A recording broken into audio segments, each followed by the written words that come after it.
Assalamualaikum warahmatullahi wabarakatuh. Alhamdulillah wassalatu wassalamu ala Rasulillah wala haula wala quwata illa billah. Allahumma 'allimna ma yanfa'una wanfa'na bima 'allamtana wa zidna ilma. Allahumma arinal haqqa haqqan warzuqna ittiba'ah wa arinal batila batilan warzuqna ijtinabah. Ibu-ibu yang semoga selalu dirahmati dan diberkahi oleh Allah Azza wa Jalla. Pertama, kita bersyukur kepada Allah karena di pagi hari ini kita masih diberikan kesempatan untuk hidup. Karena ada orang-orang yang pagi ini Allah sudah tidak berikan kesempatan hidup lagi kepada mereka. Dan kita bersyukur karena kesempatan hidup yang kita nikmati saat ini itu masih bisa kita gunakan untuk mengisi hidup itu dengan kebaikan.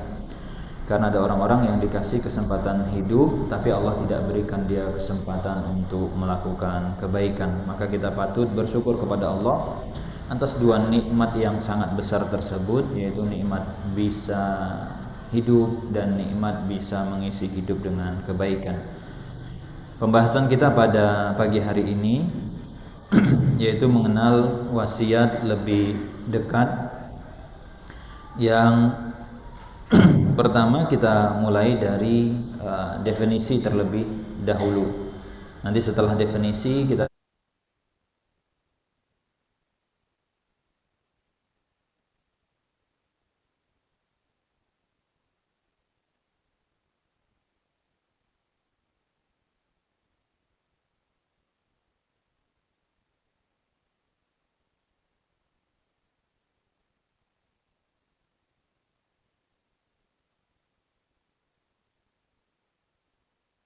kun, pemindahan kepemilikan, mudhafun ila ma ba'dal maut, di mana proses itu terjadi ba'dal maut, pasca kematian seseorang. Bitoriki at-tabarru, dan terjadinya perpindahan kepemilikan itu melalui jalur tabarruk. Tabarruk itu artinya sifat sosial ataupun transaksi yang tidak ada imbal balik dan tidak ada kompensasi.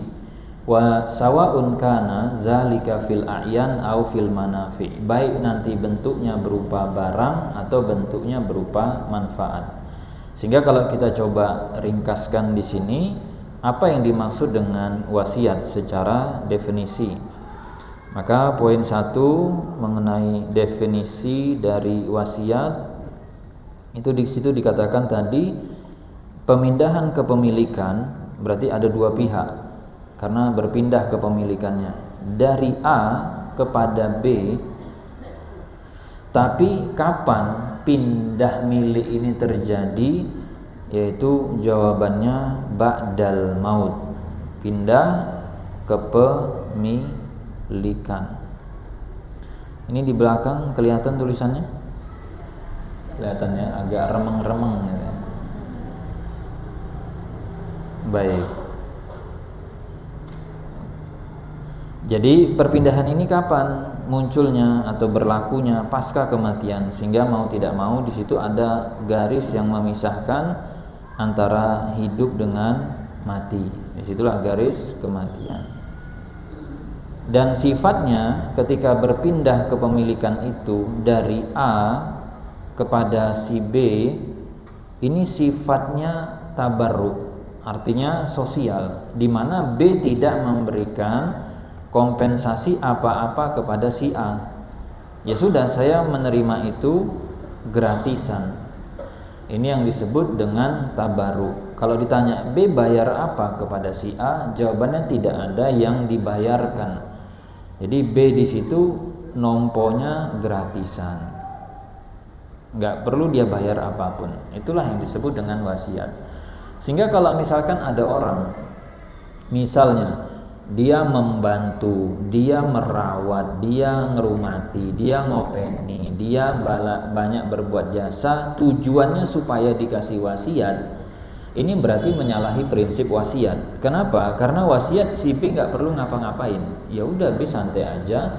B nggak perlu ngasih imbalan apapun, dia tiba-tiba dapat atau dia dikasih. Nah, kemudian apa yang dipindahkan atau apa yang dikasihkan oleh A kepada si B? Jawabannya tadi bisa berupa yang dipindahkan kepemilikannya ini gitu ya, barang, bisa juga manfaat. Jadi bisa barang, bisa nanti yang dipindahkan itu adalah manfaat.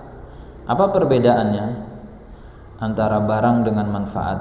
Kalau barang itu memang zatnya. Jadi misalkan berwasiat, nanti kalau saya meninggal tolong vas bunga ini atau bunga ini udah dicabut harganya.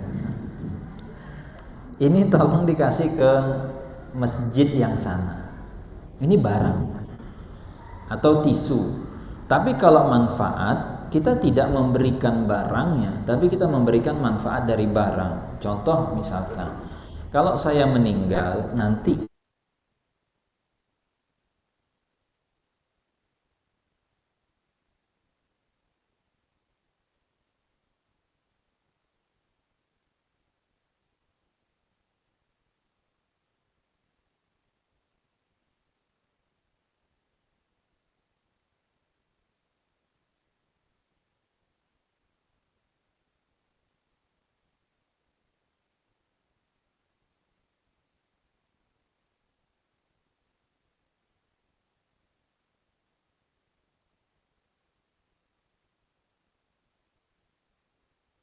berikan sawahnya, tapi hasil panenannya atau manfaat dari sawah.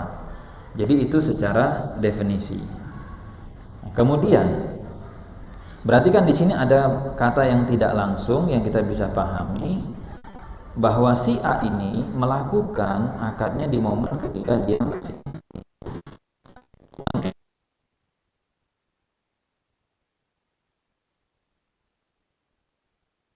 di situ tadi juga disebut. Versi ringkasnya disebutkan au bi ibaratin ukhra,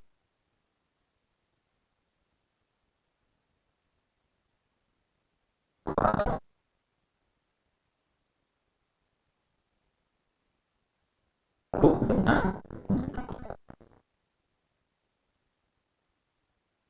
badal.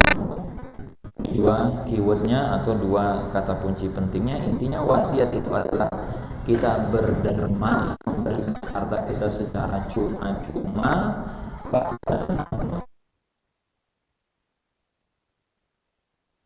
Bagian satu definisi dan sudah Pak. Kita geser ke poin yang kedua. Poin yang kedua kita akan lihat dari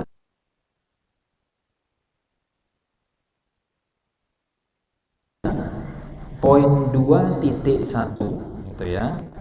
Jadi kan ada poin 2 nih.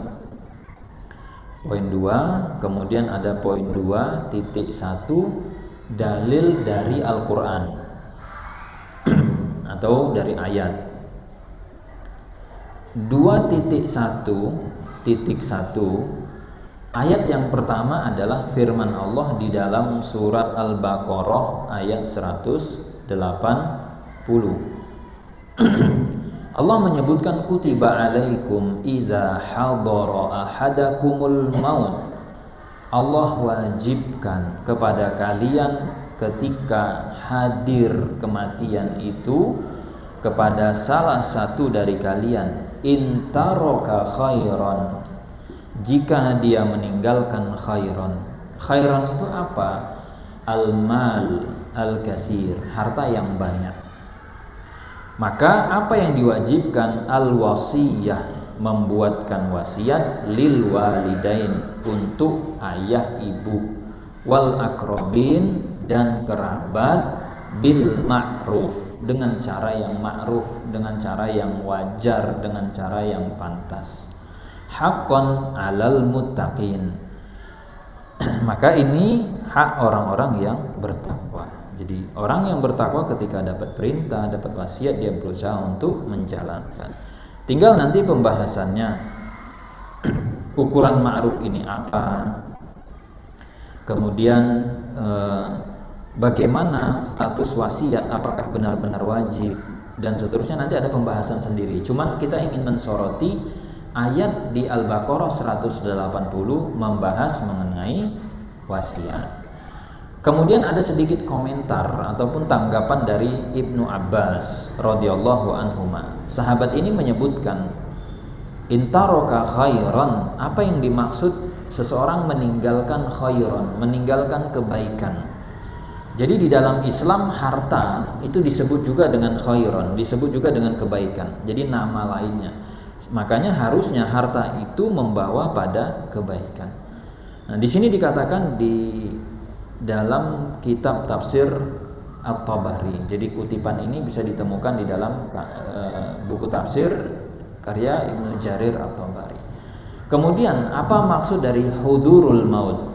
Di dalam ayat menyebutkan jika kematian datang menemui.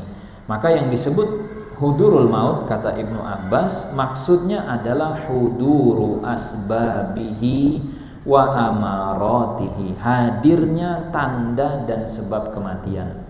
Karena kalau kematian itu sudah datang, sudah assalamualaikum, kita tidak mungkin bisa buat wasiat.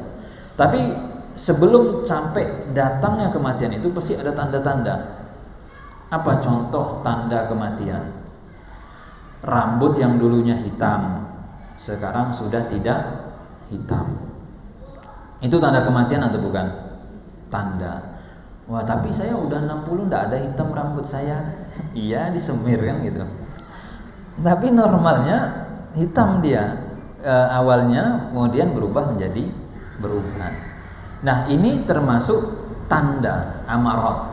Atau tanda lain apa? Keriput. Ini tidak bisa dipungkiri. Mungkin dulu waktu kita umur 20-an, 30-an, beda dengan sekarang 40, 50. Terserah mau dilaser kah, mau diapain, pokoknya fakta itu kita tidak bisa tolak sudah. Yang dilaser kan wajah ya, tangan ya tetap aja kan gitu. Kemudian di antara sebab kematian minal ilal, ada penyakit ataupun amrad al-makhufah. Ya, di sini penyakit apa yang biasanya punya potensi meninggal? Ya, penyakit-penyakit yang kritis, kronis. Seperti kayak sekarang orang kebanyakan konsumsi gula ya. Banyak apa? Masih kecil, masih muda sudah cuci darah. Nggak kebayang tuh sama kita tuh. Maka hati-hati ya yang suka konsumsi gula. Tapi kalau ditanya pilek itu bikin ninggal nggak? Umumnya enggak. Walaupun ada orang ninggal gara-gara pilek, gitu ya. Nah, kemudian walaisal murad, dan yang dimaksud pada ayat bukan berarti ketika beneran ninggal. Jadi ketika misalnya sudah sakaratul maut, orang ketika sudah sakaratul maut itu udah enggak mikir apa-apa lagi. Beneran yang dipikirkan dirinya sendiri. Dan detik-detik sakaratul maut itu kenapa menjadi detik kritis? Karena setan itu all in, all out, totalitas mati-matian dia. Karena ini adalah titik darah penghabisan. Jadi dia pun berjuangnya mati-matian.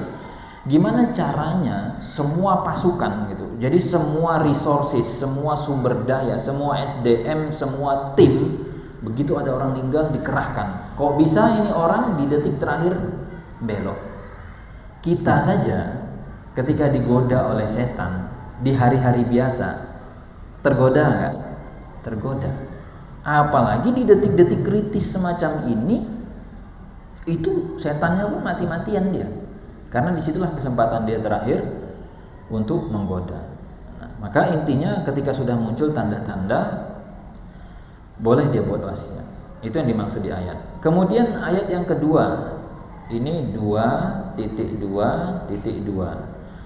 Allah berfirman di An-Nisa ayat 11 setelah menjelaskan ba'da ma zakara, setelah Allah sebutkan tentang jatah waris untuk anak-anak dan orang tua, Allah mengatakan mim ba'di wasiyatin, waris baru bisa diproses setelah wasiatnya ditunaikan, yusi biha audain. Di An-Nisa ayat 12. Berarti ini 2.2.3. Allah juga berfirman di An-Nisa ayat 12 tentang wasiat setelah menyebutkan jatah waris untuk pasangan baik suami atau istri. Allah menyampaikan mimba di wasiyah. Waris itu baru bisa kita proses jika wasiat sudah diselesaikan. Yusina biha audain. Kemudian masih di An-Nisa ayat 12. Jadi di sini disebutkan 2 kali. Ini berarti poin 2.2.4. Allah berfirman di situ, mimba di wasiyah yusina biha audain. Itu dalil dari Al-Quran yang intinya membahas tentang wasiat. Berarti sekarang kita geser ke poin 2.1.1 atau 2.2. 2.2 ya. Kalau tadi 2.1 itu dalil dari Al-Quran, sekarang kita lihat 2.2 itu dalil dari hadis. Jadi poin 2 itu kan kita bicara dalil. Cuman dalil itu ada beberapa. Yang ini dari As-Sunnah, dari hadis Rasul. Yang pertama, ini berarti 2.2.1. Terserah mau dikasih seperti itu atau di poin A, poin B boleh. Ada riwayat dari Abu Hurairah, kata Abu Hurairah, Rasul Shallallahu Alaihi Wasallam itu bersabda, "Idza matal insan, jika seseorang meninggal dunia, maka in qata'a anhu amaluhu, putus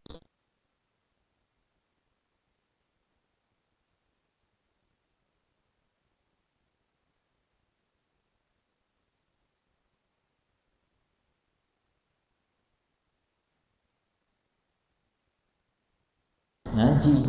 Kenapa? Tidak bisa bangun dari kubur datang. Kalaupun bisa bangun, ini jamaah kabur.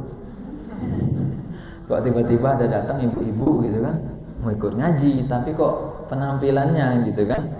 Dan waktu itu di warga sudah diumumkan, ibu ini sudah wafat. Kok yo datang Senin pagi? Ini akhirnya kita nggak jadi kajian koyo ya gitu ya.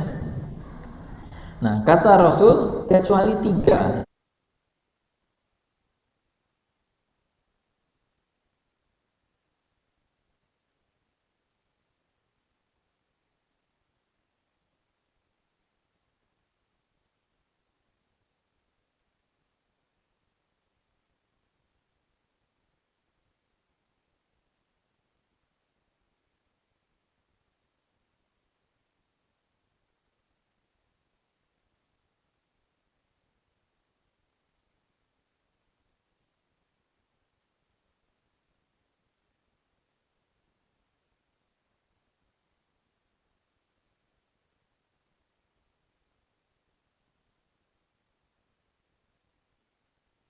Dan ilmu itu banyak ya. Kita misalkan bisanya Al-Fatihah, kita ajari orang baca Al-Fatihah.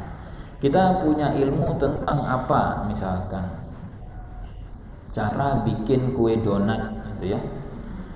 Kemudian kita ajari ibu-ibu yang mau belajar cara bikin kue donat yang enak, bisa saya ajari. Dan kemudian ibu yang belajar tadi akhirnya jualan donat, laris, umroh, bisa haji gara-gara ilmu bikin donat. Siapa yang tahu kan gitu. Awaladin soleh, atau anak yang soleh yang Nah, di sini yang hubungannya nanti dengan wasiat itu yang kaitannya dengan sedekah jariah. Jadi manusia itu meskipun dia sudah meninggal masih dikasih kesempatan untuk menambah investasi. Makanya kan wakaf itu sering dibahasakan dengan investasi akhirat.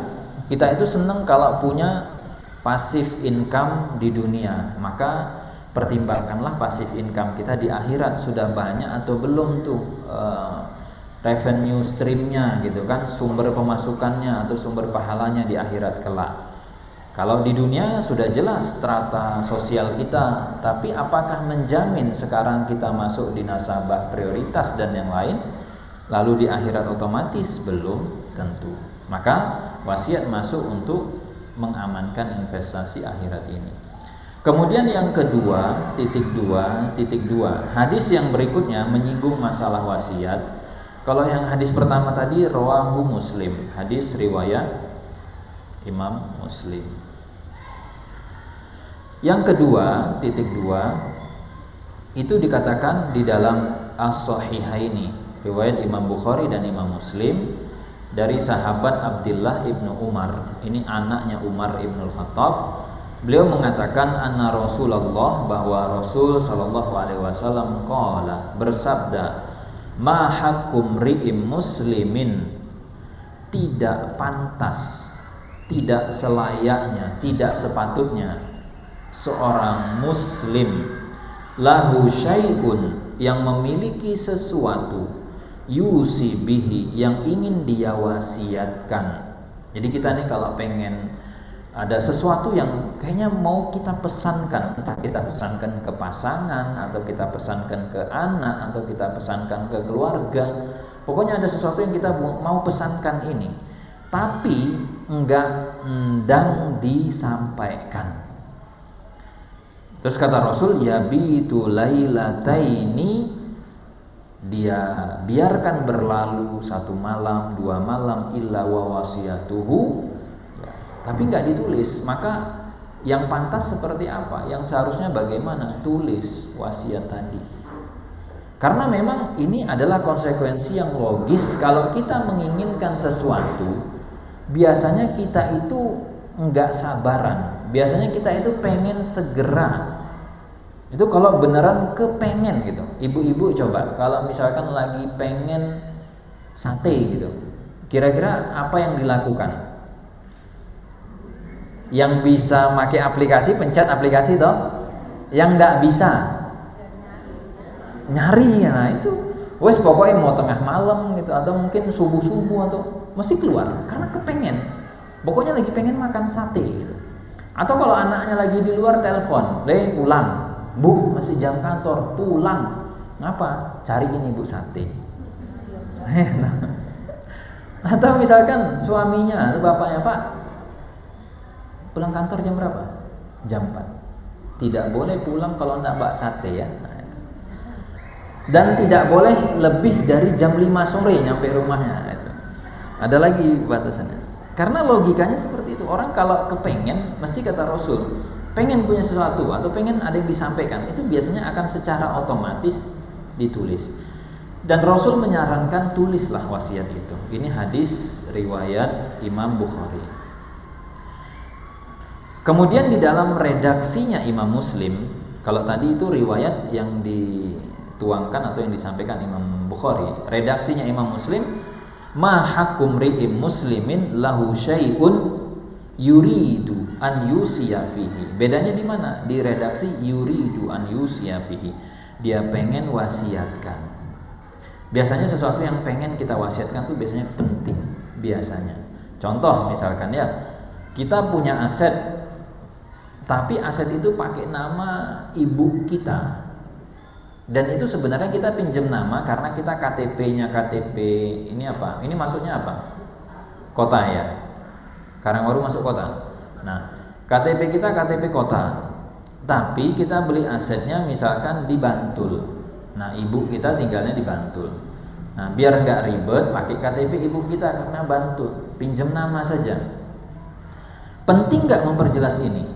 Penting. Jangan sampai ibu kita beranggapan ini adalah punya saya karena sertifikat nama saya, tapi si anak beranggapan bahwa bu, ini saya pinjam nama ibu ya.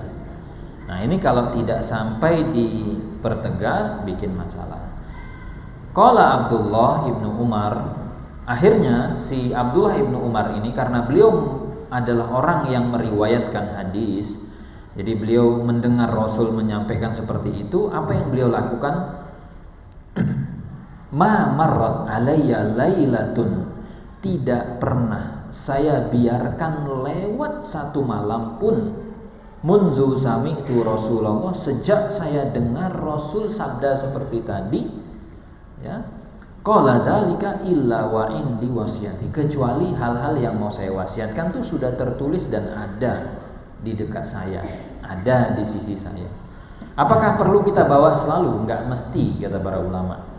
Kadang kita simpan di mana biasanya? Di tempat yang aman, di tempat yang punya potensi ditemukan oleh orang. Kalau di rumah punya brankas, disimpan di brankas. Kalau misalkan punya tempat dokumen berkas, di dokumen berkas, di mana orang dugaannya ketika kita meninggal pasti akan lihat dan oh ini ada wasiat, gitu ya. Itu hadis yang ketiga.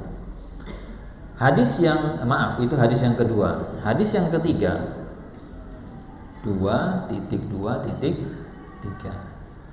Di sini dikatakan wa fi sahihaini, sama di dalam dua kitab sahih yaitu Sahih Bukhari dan Sahih Muslim, dari sahabat Sa'ad ibn Abi Waqqas. Dan ini hadis yang terkenal karena kisahnya Sa'ad ibn Abi Waqqas itu selalu diulang-ulang, dikatakan maritu, saya sakit. Fa'adanin Nabi, lalu dijenguk oleh Nabi. Fakultu ya Rasulullah, kemudian si Sa'ad ini ngomong ke Rasul, ud'ullaha alla yaruddani ala akibi. Kemudian dia bilang, Rasul nih tolong saya didoain, kan? Nah, kemudian Rasul doa agar Allah itu yarfa'uka, kemudian yanfa'u bika nasan, didoain semoga nanti cepat sembuh, kemudian nanti dia memberikan manfaat untuk orang dan diangkat derajatnya. Qultu uridu an usi. Setelah dapat doa, kata si Sa'ad, Rasul saya pengen buat wasiat. Biasanya orang pengen buat wasiat itu kapan? Ketika sakit, ketika ngerasa kayaknya kok ya ndak lama gitu kan. Ketika masih sehat, masih kuat, bisa lari sana lari sini gitu. Kepikiran nggak buat wasiat? Kayaknya enggak lah ya, maksudnya. Malah ada yang takut bikin wasiat. Percaya nggak ada orang takut bikin wasiat? Bahkan anaknya tuh marah-marah le ibunya bikin wasiat. Nah ini nanti le ibu ndak ada, le ibu ninggal, tolong ya nak ya sawah yang ini diuruskan wakafnya. Ini itu anaknya marah-marah. Oh ndak usah bu wis. Karena berhubungan atau berpikiran kalau buat wasiat insya Allah sebulan lagi ninggal gitu kan. Padahal nggak ada urusannya gitu. Ninggal ya ninggal aja gitu. Kemudian ketika si Sa'ad ini menyampaikan, dia pun cerita, anak saya itu mung satu dan itu pun perempuan, kata Sa'ad. Jadi kan kalau perempuan ini biasanya kalau nikah kan ikut suami sudah. Jadi ya tetaplah anak saya dapat waris. Dan kalau cuma satu kan dia 50%. Jadi kalau misalkan hartanya 10 M aja, udah jelas ini bagian dia 5 M. Dah kayak Sa'ad merasa harusnya cukup lah ya gitu kan. Qultu usi bin nis, kata si Sa'ad, boleh nggak Rasul 50% saya lepas nih. Berarti kalau dari 10 M, 5 M saya lepas. Kata Rasul, an-nisfu katsir. 50%, setengah itu banyak Sa'ad, kata Rasul. Kemudian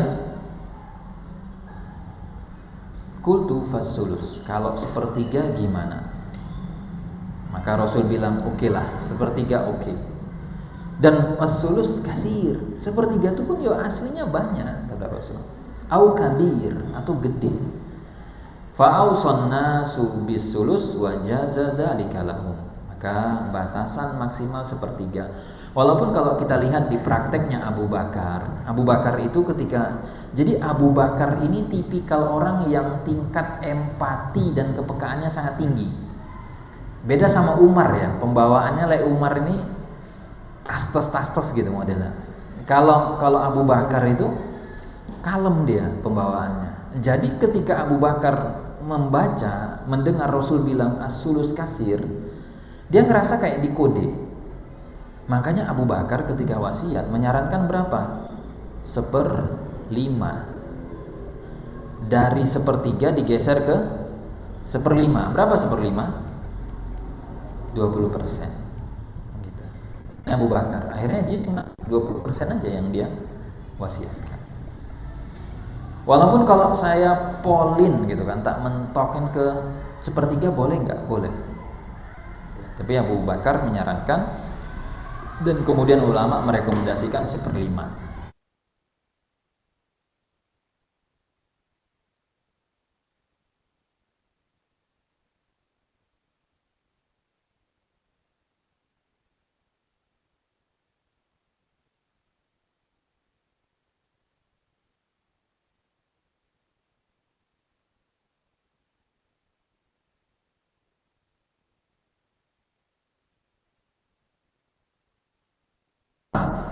Dua poin 3.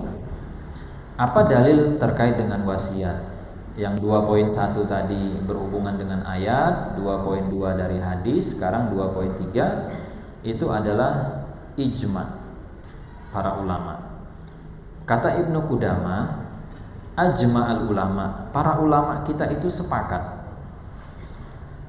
dari setiap generasi yang terdahulu ala jawazil wasiyah, bahwa wasiat itu dibolehkan. Jadi artinya ini instrumen yang sebenarnya secara defaultnya pembawaannya sah.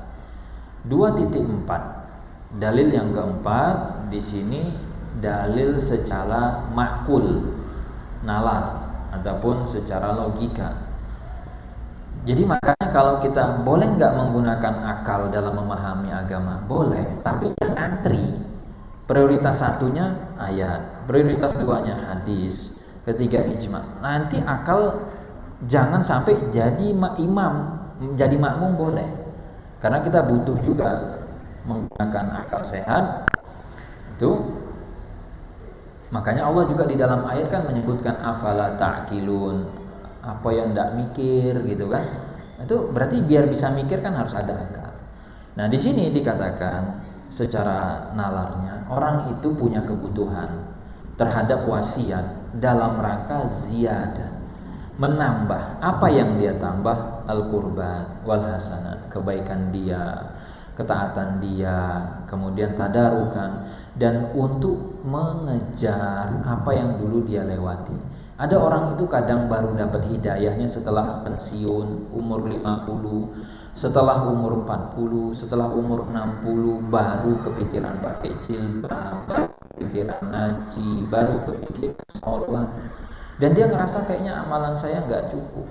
Maka saya ada harta dan saya berharap kalau ini saya investasikan, saya wakafkan, mudah-mudahan bisa menjadi pemberat amal kebaikan saya.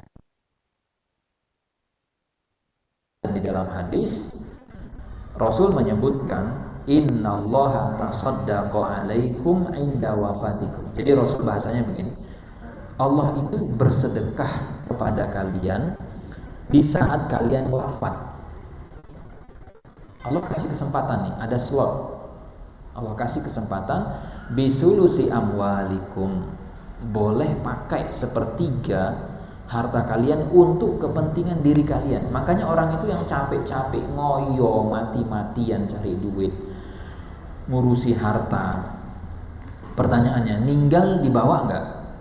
Enggak dibawa. Yang nikmati siapa? Ahli waris. Syukur-syukur enggak ribut. Maka bagaimana cara membawa harta kita? Ya dikonversi menjadi wakaf. Kan tidak mungkin yang menggotong-gotong AC, kan tidak mungkin. Nggak mungkin waktu dimakamkan tuh cemplungin AC, enggak. Dikonversilah AC tadi menjadi apa? Menjadi tabungan, menjadi rekening. Sehingga ketika kita meninggal, begitu AC-nya dinyalain, hidup, orang sholat nyaman, maka aliran udaranya pun masuk ke kita. Apalagi misalkan ya. Cuman kalau kita mau wakaf AC, pertimbangkan listrik. Nah, gitu juga. Jadi jangan AC-nya tok, masjid mumet mikirin listrik. Makanya kadang takmir ada AC kok dimatiin, Pak, misalkan kan. Oh iya, nanti tagihannya bengkak gitu kan. Ziyadatan lakum fi a'malikum, dan kata Rasul itu sebagai tambahan. Ya lumayan kan buat tambah-tambah amalan. Kita aja nih kalau urusan dunia pengen gak cari-cari tambahan? Pengen kan? Misalkan suami per bulan ngasih berapa? 10 juta, 20, 2 juta, 1 juta, disyukuri yang dikasih.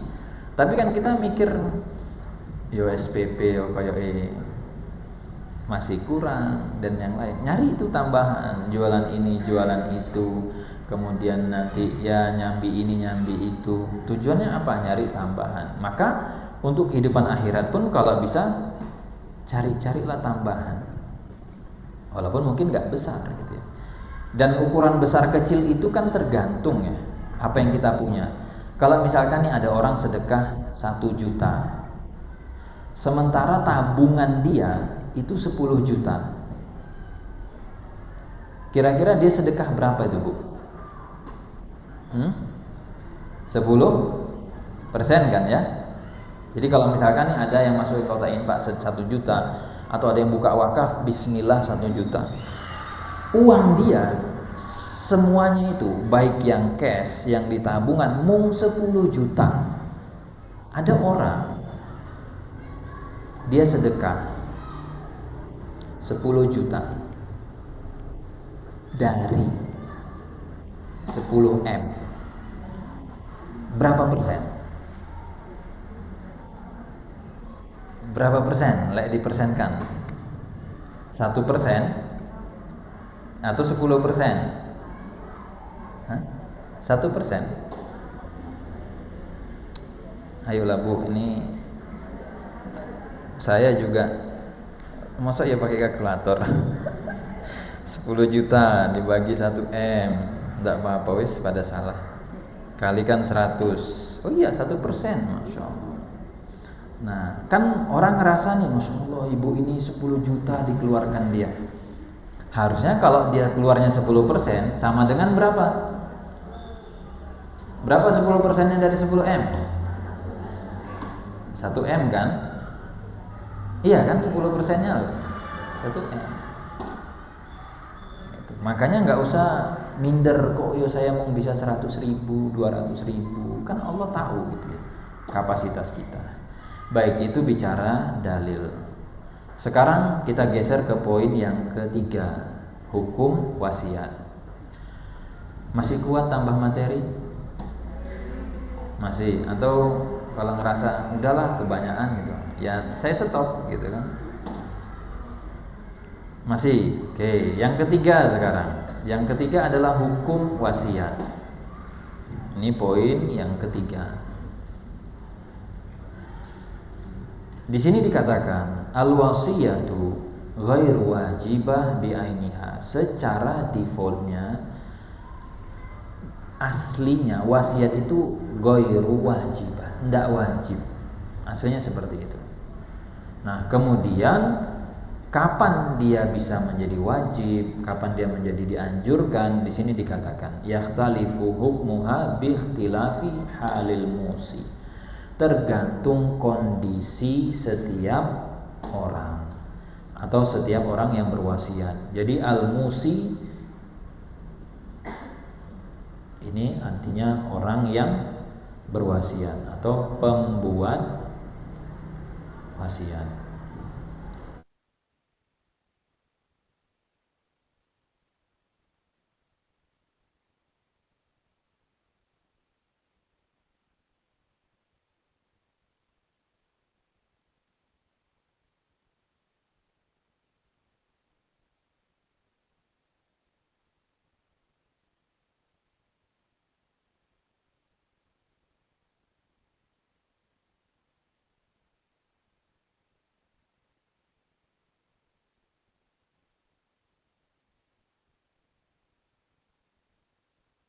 Wajib.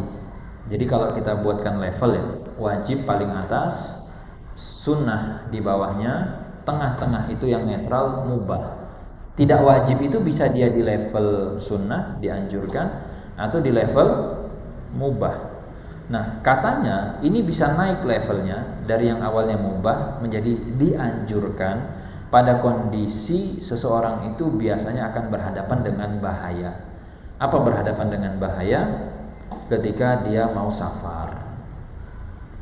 Orang itu ketika safar, ada nggak perlu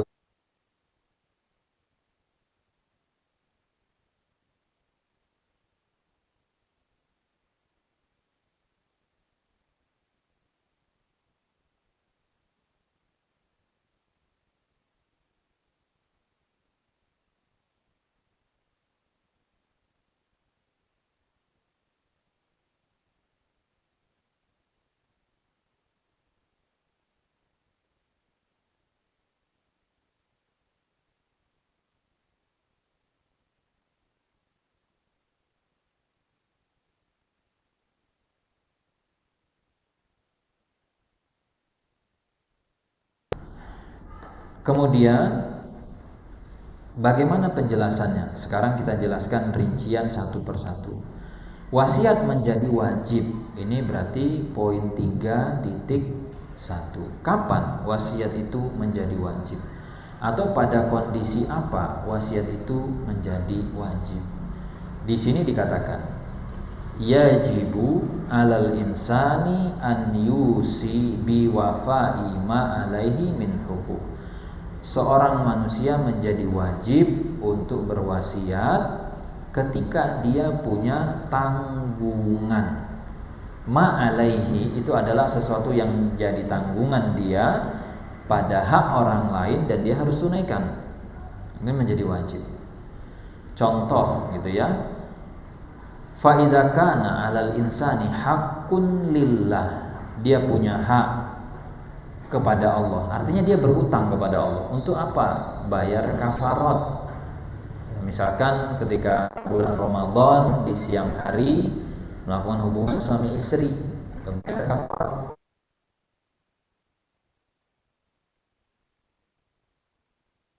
Dengan kafarat karena melakukan hal ini di siang Ramadan, nanti tolong kalau saya meninggal belum tertunaikan, bayar.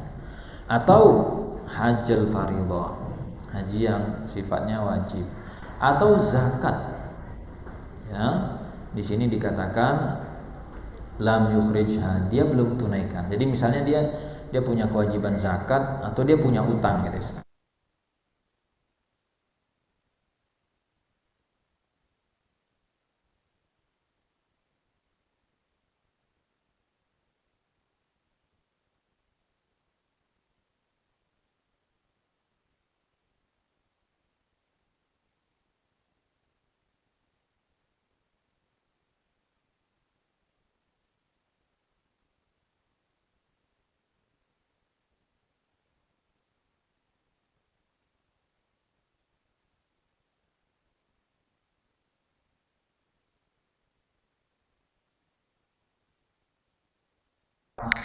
Mana yang kas masjid, mana yang kas majelis taklim, jangan dicampur sama konflik taklim. Nanti anak tidak tahu, pasangan tidak tahu, keluarga tidak tahu kalau itu bukan punya kita. Disatukanlah, dipakai sama ahli waris. Atau kita punya amanah untuk menunaikan. Ya. Apa yang kita harus tunaikan? Jangan sampai nanti itu terlewatkan. Atau yang ketiga, ada utang. Utang di mana kalau kita tidak menjelaskan maka la ahad ya'lam, enggak ada yang tahu. Ini biasanya kejadiannya utangnya tidak tercatat, tidak ada hitam di atas putih, tidak ada bukti transaksi, dan kemudian tidak ada saksi. Utang sama teman, misalkan, Mbak ada enggak Mbak uang nganggur 10 juta? Ada, bisa saya pinjam? Bisa. Oke, saya izin pakai dulu. Yang tahu cuman berdua, ya sama Allah gitu ya. Nah ini kalau tidak ada bukti dan yang lain, beresiko nanti pada saat orang yang berutang meninggal, saat krediturnya datang dan nagih, kira-kira keluarganya nerima apa ngingkari? Bisa jadi diingkari. Mana buktinya? Si yang wafat berutang kepada kamu, nggak ada nggak buktinya? Kita juga susah menjelaskan. Ada. Maka tolong kita sadar diri sebagai orang yang berutang, jangan menyusahkan yang pertama diri kita sendiri. Karena orang kalau punya utang meninggal, maka apa? Dia akan mu'allaqah, dia akan tergantung, dan dia juga nanti akan panjang urusannya di akhirat. Dan tolong kasihani diri kita sendiri ketika kita informasikan ke keluarga atau kita buatkan bukti. Li'anna wafa ad-dain wajib, karena yang namanya bayar utang itu hukumnya wajib, ditagih ataupun tidak ditagih. Jangan nanti mentang-mentang sama teman gitu kan, kita merasa kayaknya si mbak ini gak butuh duit 10 juta gitu ya. Duitnya banyak juga kayaknya, gak saya balikkan juga gak apa-apa. Tolonglah sadar diri gitu ya. Yang diutangi meskipun gak ditagih sama orangnya, bisa jadi bukan gak ditagih, dia suka. dia nggak enakan, nggak pengen nanti hubungan pertemanannya rusak. Karena ada orang itu yang ditagih nesu, ya lah, tagih nesu, terus besok nomor WA diblokir, ya.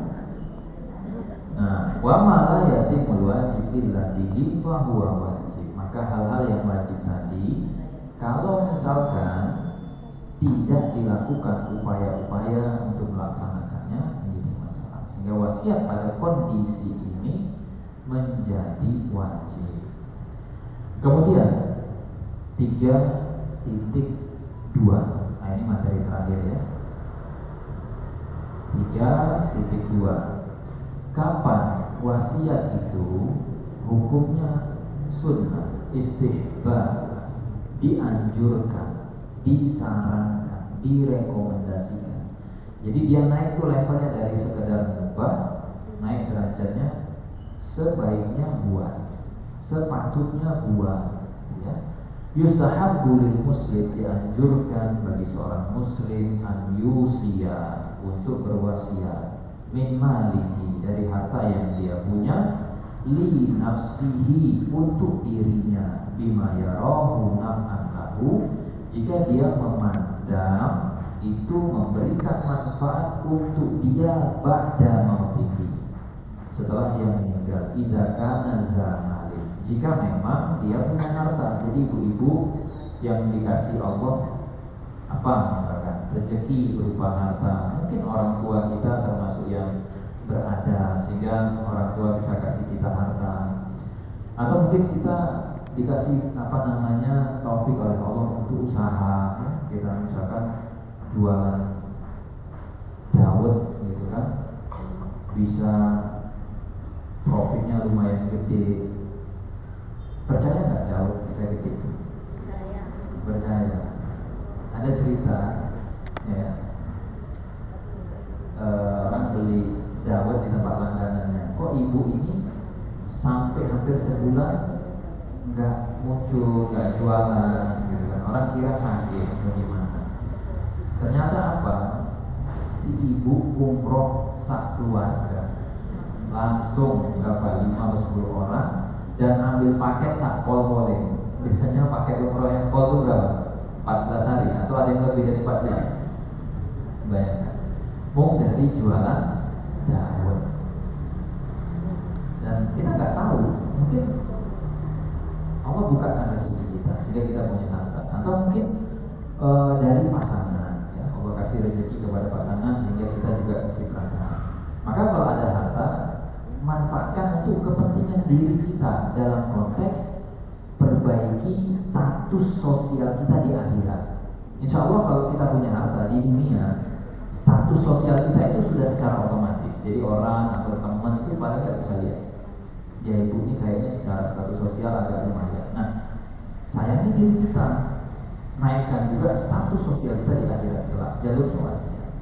Dan kemudian wa warasatuhu aghniya. Apa ini kita melihat anak-anak alhamdulillah kondisi cukup gitu ya, keluarga juga cukup, kerabat-kerabat. Nah, kecuali ya tadi ya, kalau misalkan ada kerabat yang lebih membutuhkan, nanti wasiat lebih diprioritaskan kepada mereka. Maka ini dianjurkan sekali. Ada kelebihan harta yang pertama kali, ya, bisa menikmati harta itu sebaiknya diri kita. Ada orang tuh pelitnya nggak ketulungan, yakin ada orang pelitnya nggak ketulungan.